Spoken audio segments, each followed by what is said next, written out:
Hey, what's up, everyone? I'm Antonio Neves, and we're going to talk about allies and thieves. When I was in college, I walked on the track and field team. When I say walk on, that means I tried out for the team. I got fortunate enough. I made the team, but I wasn't on a scholarship, right? So 2 years after being on this team, I was doing horrible. Like, I was doing extremely bad. Remember, one day my coach came up to me and he said, Antonio, you're doing really horrible. What I already knew. He said, in 2 years of being on this track and field team, you haven't placed in one major competition. He mentioned that because by me placing in a competition, that means that I would have been eligible to earn a scholarship. Meanwhile, my mother was paying for my tuition on her credit card. And he reminded me that I was doing absolutely horrible. I wasn't holding up to my end of the bargain that I signed up for being on this team. And I thought that was it. He's going to cut me and release me from the team. But he did something that I will never forget. He said, Antonio, I don't know if you know this. You should. But we have two All-Americans on our team. And he pointed to them on the track. Now, these two All-Americans are two men that would go on to compete in the Olympics. They would go on to compete in the World Championships. And he said, Antonio, we have two All-Americans on our team, but I've never once seen you spend any time with them. He said, instead, you're hanging out with those guys. And he pointed over to the high jump mat. Now, if you know anything about the high jump mat when it comes to track and field, the high jump mat is essentially the club. That's where the guys on the team who aren't All-Americans hang out. Not bad people, but not All-Americans. And my coach was right. I wasn't spending time with All-Americans. Now, why would I spend time with All-Americans?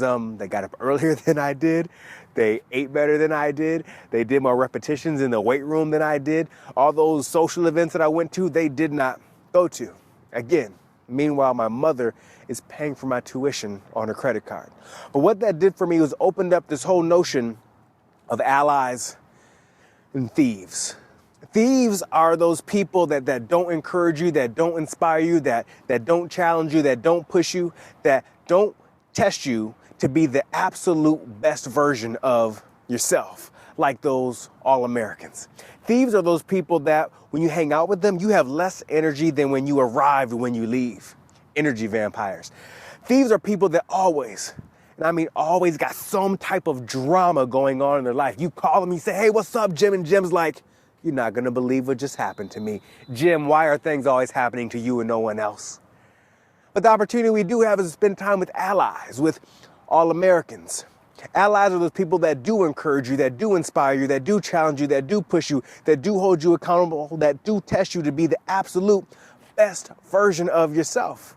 Those are the All-Americans. I'm happy to say that I took my coach up on that offer he gave me, and I started spending time with those All-Americans. And no, I never became an Olympian, and no, I never competed in the World Championships, and no, I never became an NCAA champion, but I did start to finish in big meets higher and higher on the ladder. And I was able to earn a scholarship, which was a great thing because my mother could stop paying for my tuition on her credit card. So the question I have for everyone watching this right now is simple and it's extremely challenging at the same time. And that is, think about the 5 people that you spend the most time with, and ask yourself this question. Do they make you better? Are you spending time with allies, or are you spending time with thieves?